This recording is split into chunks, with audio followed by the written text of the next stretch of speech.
Hello friends, good evening. पर्यावरण की series में आज मैं आपको प्रदूषण के बारे में बताने जा रहा हूँ। और ये इसमें से आपको एक या दो क्वेश्चंस देखने को मिलता है टेट, सुपर टेट या सी टेट में। पर्यावरण के जैविक एवं अजैविक तत्वों की गुणवत्ता में अवांछित परिवर्तन आने से उसके स्वाभाविक स्तर का कम होना प्रदूषण कहलाता है। प्रदूषक दो प्रकार के होते हैं। देखिए, जो पर्यावरण होता है उसमें आपके प्राकृतिक और अप्राकृतिक तत्व होते हैं। उनमें जब परिवर्तन होने लगता है तो यही आपका पर्यावरण प्रदूषण कहलाता है। प्रदूषक दो प्रकार के होते हैं। नंबर एक होता है प्राकृतिक प्रदूषक। प्राकृतिक क्रियाओं एवं आपदाओं की वजह से उत्पन्न प्रदूषक, जैसे ज्वालामुखी विस्फोट होता है। और ज्वालामुखी विस्फोट, बिजली का गिरना, भूस्खलन, धूल भरी आंधी, ये आपकी प्राकृतिक आपदाएं प्राकृतिक प्रदूषक कहलाते हैं। जो कह सकते हैं, जो प्राकृतिक रूप से अगर कोई चीज़ होती है, जैसे आपका जब ज्वालामुखी विस्फोट होता है तो उससे तरह तरह की गैसें निकलती हैं, आपका CO2, SO2। तो ये भी जो है हमारा, ये प्राकृतिक प्रदूषक होता है। दूसरा होता है मनुष्य निर्मित प्रदूषक, जो इंसान बनाता है। विभिन्न प्रकार के रासायनिक पदार्थ, घरेलू अपशिष्ट, रेडियोधर्मी अपशिष्ट इत्यादि से उत्पन्न प्रदूषक इस श्रेणी में शामिल किए जाते हैं। प्रदूषक के प्रकार: पर्यावरण या वातावरण को प्रदूषित करने वाले प्रदूषकों को ही प्रकृति के अनुसार प्रदूषण निम्नलिखित प्रकार के होते हैं। जैसे आपका वायु प्रदूषण होता है, जल प्रदूषण होता है। वायु प्रदूषण जो हमारे एटमॉस्फेयर में जो धूल कण होते हैं या जो है धुआं होता है, तो ये आपका वायु प्रदूषण होता है। जल प्रदूषण होता है जो जल में हमारे अपशिष्ट पदार्थ, जो कारखानों से गंदा पानी निकलता है और पानी में मिल जाता है, या भैंसों को तालाबों में नहलाना, तो ये जल प्रदूषण में आता है आपका। फिर होता है मृदा प्रदूषण। जैसे जो डेड बॉडी होती है उसको हम जो है ज़मीन में, उसमें पानी में डाल देते हैं, तो ये आपके मृदा प्रदूषण के में आता है, जो जल को भी प्रदूषित करता है। फिर होता है ध्वनि प्रदूषण। जैसे हॉर्न बजाना या डीजे बजाना तेज़ आवाज़ में, ये ध्वनि प्रदूषण होता है। रेडियोधर्मी प्रदूषण, तापीय प्रदूषण, समुद्री प्रदूषण, गैसीय प्रदूषण, ये तो होते हैं। वायु प्रदूषण के कारण क्या होते हैं? देखिए, वायु होती है, हवा में जो होता है, उसके मुख्य कारण निम्नलिखित हैं। नंबर एक, प्राकृतिक कारण क्या होता है?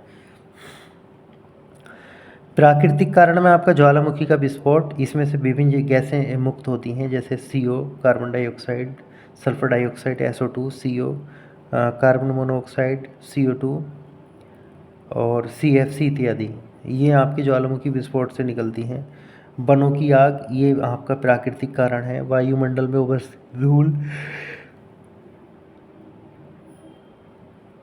जब तेज़ आंधियाँ आती हैं और धूल जब हमारे वातावरण में जाती है तो उससे भी हमारा वातावरण प्रदूषित होता है।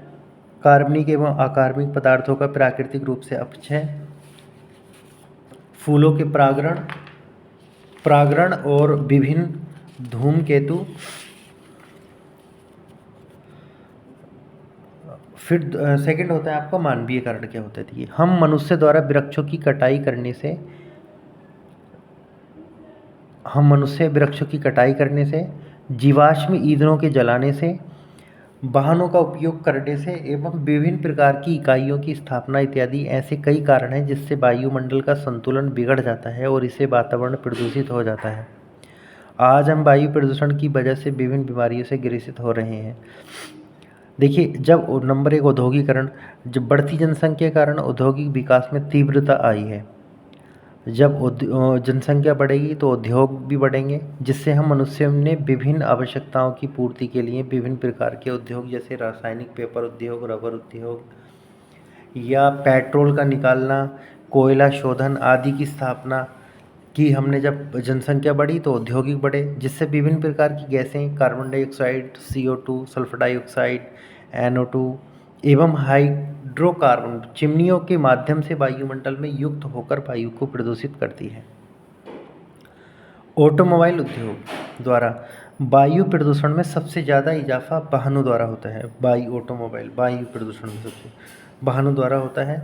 नाभिकीय परीक्षण, न्यूक्लियर टेस्ट, आणविक ऊर्जा, न्यूक्लियर एनर्जी एवं अणु बम यानी कि एटम बम इत्यादि के। देखिए जब नाभिक परीक्षण होते हैं और इससे हम जो है मतलब उसका अणु बम जो एटम बम इत्यादि के निर्माण क्रम से कई बार नाभिकीय परीक्षण किए जाते हैं, जिस कारण वायु प्रदूषण होता है। हिरोशिमा नागासाकी में घटी घटना का प्रभाव आज भी है। कोई भी एटम बम बनाएंगे उसका जब हम परीक्षण करेंगे उसका, तो क्या होगा, उससे हमारा वायु प्रदूषण होगा।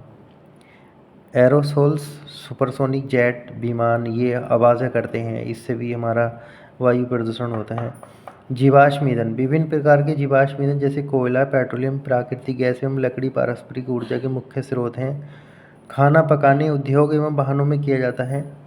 इनके दहन से सह उत्पादक के रूप में CO, CO2, मीथेन एवं नाइट्रोजन के रूप में वायुमंडल मुक्त होकर वायु प्रदूषण को बढ़ावा देती है, हरित गृह प्रभाव का कारण बनाती है। देखिए जीवाश्म ईंधन जैसे हम खाना बनाते हैं उससे जो धुआं निकलता है जाता है, कोयला निकालते हैं, और प्राकृतिक गैस एवं लकड़ी पारस्परिक ऊर्जा के मुख्य स्रोत हैं।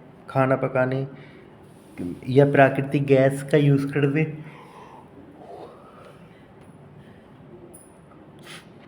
कल मैं इसी की वीडियो डालूँगा, और मेरे चैनल को सब्सक्राइब लाइक करते रहिए, शेयर करते रहिए। और जो भी जिन बच्चों ने B.Ed BTC कर रखा है उनके लिए बहुत अच्छी ये वीडियो है, और नोट्स बनाते रहिए। इसी के साथ thank you very much, good night.